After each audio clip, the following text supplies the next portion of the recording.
Oi, pessoal, boa noite. Eu sou a Vanessa Guimarães e eu vou dar aula para vocês hoje sobre citoplasma. Essa aula vai ficar disponível para vocês dia 15 de abril, sexta-feira santa. Então, eu decidi fazer essa videoaula para vocês poderem assistir e não terem que assistir a aula síncrona e poder aproveitar o feriado com vocês. Agora eu estou pensando se é sexta-feira da Paixão ou sexta-feira Santa. Não me engano, não sei ao certo o nome do feriado. Não sejam como eu. Enfim, né? Mas é um feriado católico, então vamos para a aula, né? Vamos focar aqui. Eu vou falar um pouco sobre citoplasma com vocês hoje.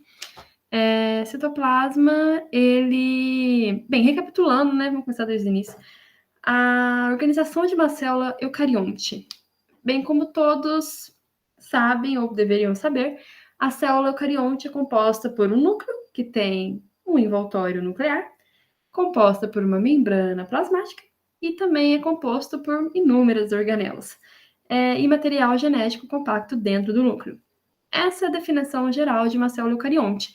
E a gente fica pensando, né? As organelas, elas estão como na célula? Ela está solta na célula?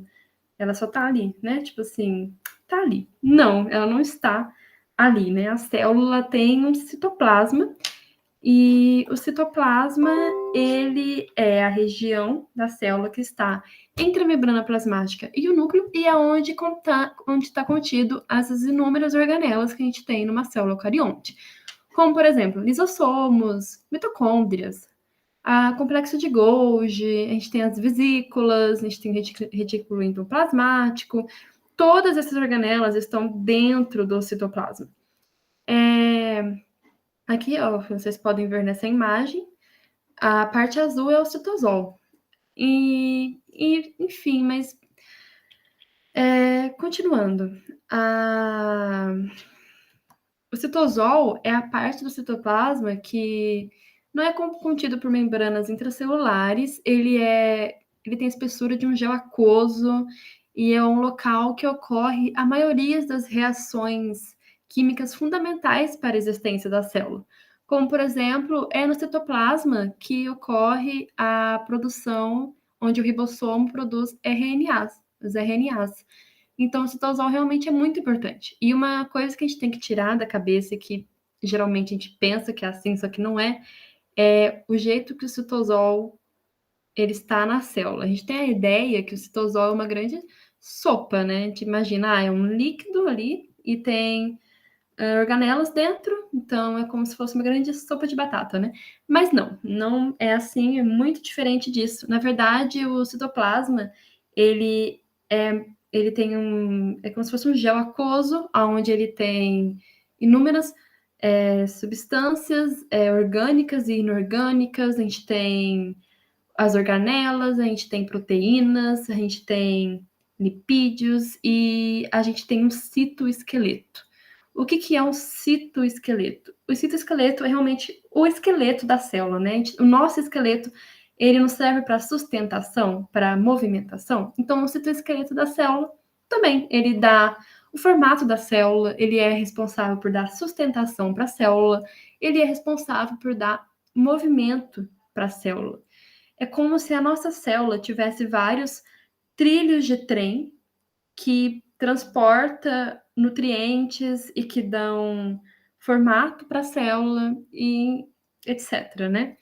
E esse trilho de trem é formado por filamentos proteicos. Então, o citoesqueleto é formado por filamentos proteicos. A gente pode ter 3 tipos de filamentos proteicos. A gente tem, na verdade, né? A gente tem 3 tipos de filamentos proteicos.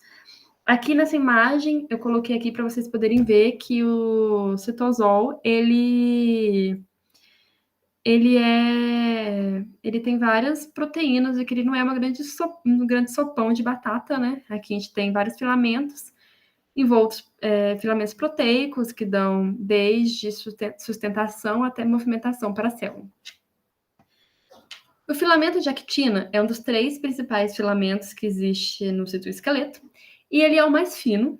Ele está presente em todas as células eucariontes, mas ele é muito presente em células musculares e ele é muito importante na contração muscular.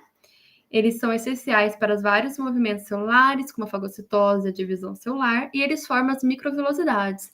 Ah, o que é a microvelocidade? Eu nunca ouvi falar sobre isso. Aqui a gente tem uma célula com microvelocidades, tá vendo? Ela tem vários dedos na sua superfície externa, vamos dizer assim. Ah, mas para que isso serve? Eu vou dar um exemplo para vocês. A nossa célula epitelial do intestino, ela é formada por células que têm microvelocidades. E para que isso acontece, né? Eu não sei se vocês pararam para pensar sobre isso, mas por que o intestino ele é todo enroladinho? O intestino ele é um órgão muito importante para absorção de alimentos, de nutrientes. E como ele é um órgão muito importante para a absorção de nutrientes, ele precisa aumentar a sua superfície de contato. Então, por isso que ele é todo enroladinho. E, além disso, ele tem essas microvelocidades que aumentam ainda mais a sua superfície de contato com os nutrientes que ele vai absorver. Aqui a gente tem a minha mão, é como se os meus dedos fossem as microvelocidades das células epiteliais do intestino.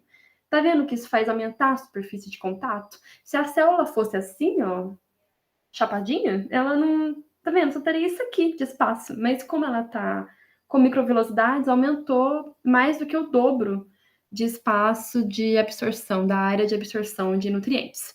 Então, enfim, foi apenas um exemplo que eu quis dar para vocês, que eu acho bem legal. A gente também tem os microtúbulos, eles são os filamentos mais espessos, eles parecem tubos ocos. Ele é muito importante na divisão celular, ele literalmente puxa os cromossomos para a região que eles devem ir e eles separam a célula e ocorrendo a divisão celular. Eles são muito importantes para a divisão celular. Guardem isso, que a gente vai estudar mais para frente sobre. O centrosomo é a região aonde parte os microtúbulos. Geralmente ele fica no centro da célula, mais próximo do centro do núcleo. Aqui a gente tem uma célula em divisão celular e aqui, ó, estão o centrosomo e os microtúbulos, em verde mais escuro. Eles são responsáveis pelos movimentos das organelas dentro da célula e eles também formam os cílios e os flagelos. Um exemplo de cílios que a gente tem é no sistema respiratório. E no sistema respiratório a gente tem muitas células com cílios, porque os cílios são responsáveis eles são importantes para fazer a filtração do ar que a gente respira, para retirar as impurezas. E um exemplo de uma célula flagelada são os espermatozoides, que têm flagelos. E esse flagelo é formado por microtúbulos. É uma informação muito importante, inclusive a gente tem exercício sobre isso no final dessa aula. Os cílios também estão presentes em inúmeros seres vivos, como os protozoários. A gente tem os paramécium, que é uma espécie de protozoários, eles possuem cílios que são responsáveis, que auxiliam na movimentação do paramécium. Então, o cílios ele não é responsável apenas pela filtração, ele também pode servir para a movimentação de alguns seres vivos. E os flagelos, eles são responsáveis pela movimentação, inclusive dos espermatozoides. A gente também tem os filamentos intermediários, eles dão resistência à tensão e estresse mecânico. Como assim? A célula, se você esticar uma célula, ela não vai romper, porque os filamentos intermediários, eles dão essa resistência para a célula. Ele é o filamento mais resistente e durável, ele está presente no citoplasma e no núcleo da maioria das células eucariontes. Ele parte aqui da região nuclear e vai até a região periférica, que é a região aqui essa região periférica da célula, da célula, até os desmossomos. Os desmossomos são uma estrutura que tem na membrana plasmática que une a membrana plasmática de uma célula para a membrana plasmática da próxima célula. Aqui a gente tem um exemplo de uma célula epitelial do intestino, aqui as microvelocidades.